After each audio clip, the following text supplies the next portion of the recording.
I will make one comment about the Oh, cost part.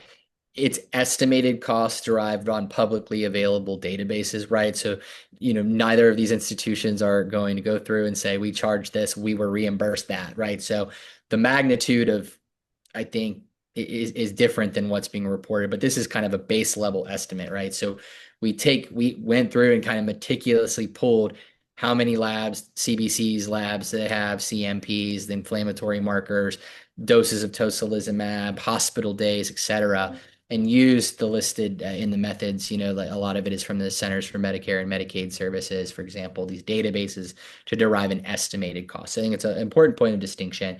But what we found, right, for the way that we had designed our outpatient program at the time at MD Anderson versus everybody inpatient.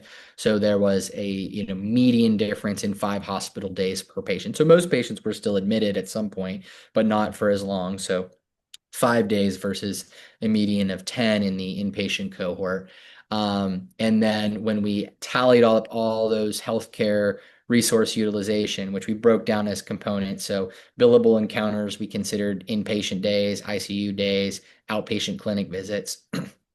Laboratory costs was one, imaging costs, and therapeutics costs. So when we added all that up, we found a difference of almost $20,000 estimated cost difference as a median difference between the two groups. So an estimation of about 48,500 for the inpatients and 29,000, a little over 29,000 for the outpatients. So I think a difference coming out to a median difference of $19,180 per patient. And so, again, showing both, and that I will say that estimated cost difference was almost essentially driven by the billable encounters, right? Those days in the hospital are the highest ticket items driving towards cost.